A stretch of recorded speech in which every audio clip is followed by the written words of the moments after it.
اللہ کی تخلیق کا نقطہ عروج انسان ہے، یہ کلائمیکس ہے، یہ اللہ کی خلاقی کا نقطہ عروج ہے۔ یقیناً اللہ تعالیٰ انسان سے بھی اعلیٰ مخلوق کے پیدا کرنے پر قادر ہے، لیکن ہمیں بتاتا ہے کہ جو کچھ اس نے تاحال پیدا کیا ہے اس میں چوٹی کی مخلوق انسان ہے، یہ خلیفۃ اللہ ہے، یہ مسجود ملائک ہے۔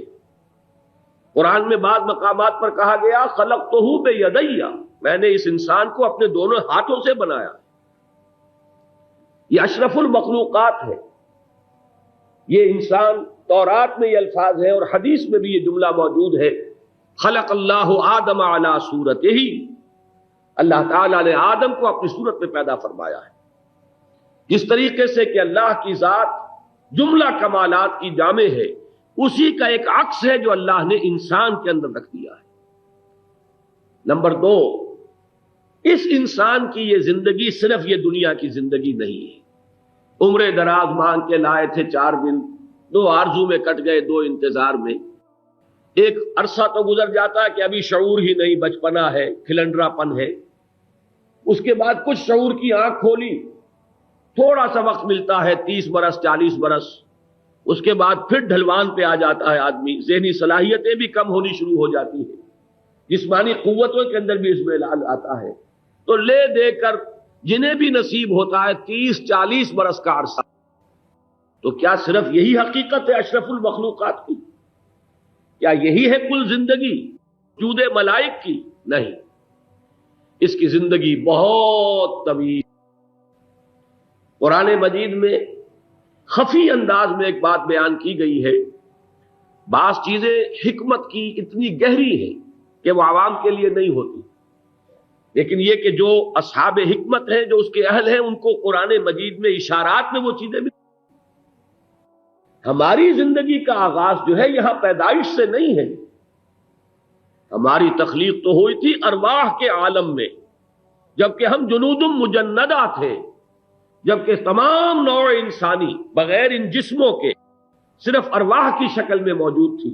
آدم سے لے کر آخری انسان تک کی ارواح موجود تھی، جبکہ سورہ اعراف میں جو واقعہ بیان ہوا ہے کہ قول و قرار ہوا الست بربکم قالوا بلا، ہم تھے نا وہاں، ہم نے عہد کیا تھا۔ تمام انسان بنی آدم کی جتنی بھی نسل ہے وہ موجود تھی، تو ہماری تو زندگی وہاں سے شروع ہوئی، ہم نے وہاں عہد کیا اللہ سے۔ اس کے بعد ان ارواح کو ایک کولڈ سٹوریج میں ڈال دیا گیا، ایک نیند ہو گئی۔ اس کے بعد ہماری دوسری تخلیق اس عالم میں جسدی میں ہوئی ہے، عالم مادی میں ہوئی ہے۔ ہمیں ایک جسد دیا گیا، اس جسد کے ساتھ اس روح کو شامل کر دیا گیا۔ موت آئے گی، جو زمین کا ہے زمین میں چلا جائے گا، اور جو زمین کا نہیں ہے ہمارا وہ عنصر روح جو ہے، وہی تو اصل میں مسجود ملائک ہونے کے لیے بنیاد ہے۔ فَإِذَا سَوَّيْتُهُ وَنَفَخْتُ فِيهِ مِن رُوحِي فَقَعُوا لَهُ سَاجِدِينَ، وہ روح اور وہ حیات، یہ دونوں چیزیں اللہ کی طرف لوٹ جائیں گی۔ اِنَّا لِلَّهِ وَإِنَّا إِلَيْهِ رَاجِعُونَ، وہ یہاں کی شے تھی ہی نہیں، کہیں اور سے آئی تھی اور وہیں چلی جائے۔ البتہ اس کے بعد پھر ایک دن آئے گا، پھر اس کو ایک جسد عطا کیا جائے گا، پھر اٹھایا جائے گا۔ منہا خلقناکم وفیہا نعیدکم ومنہا نخرجکم تارۃ اخری، وہ ہے بعث بعد الموت، ریزریکشن۔ اس روز حساب کتاب ہوگا اس زندگی میں، اس جسد کے ساتھ جو کچھ کمائی کی ہے خیر کی یا شر کی، وہ اپنے سامنے انسان موجود پائے گا۔ فَمَن يَعْمَلْ مِثْقَالَ ذَرَّةٍ خَيْرًا يَرَهُ وَمَن يَعْمَلْ مِثْقَالَ ذَرَّةٍ شَرًّا يَرَهُ، حساب کتاب ہوگا، فیصلہ ہوگا، یا جنت ہے اور یا دوزخ ہے۔ کل چیز جس کو جمع کر لے تو یہ ہے ایمان بالآخرہ۔ اس کے لیے حضور صلی اللہ علیہ وسلم کے ابتدائی دور کے جو خطبات ہیں، وہ جو نقل ہوئے ہیں، ان میں سے ایک خطبے میں الفاظ آئے ہیں بڑے پیارے اور بہت جامع۔ واللہ لتموتن کما تنامون، خدا کی قسم تم سب پر موت طاری ہو جائے گی، موت وارد ہو کر رہے گی جیسے تم روزانہ رات کو سو جاتے ہو۔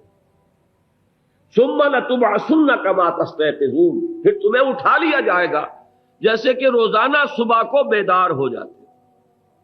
جیسے ہماری زندگی کا ایک دن ہے، صبح بیدار ہوئے، شام کو سو گئے، پھر اگلی صبح بیدار ہو گئے. ایسے ہی پوری زندگی کو بھی سمجھو کہ یہ ایک دن ہے، اس کی ایک شام آئے گی. اور روزانہ تو صرف سو جاتے ہو، اس روز موت کی نیند سو جاؤ گے. اور جیسے اس زندگی میں روزانہ پھر ایک اور سحر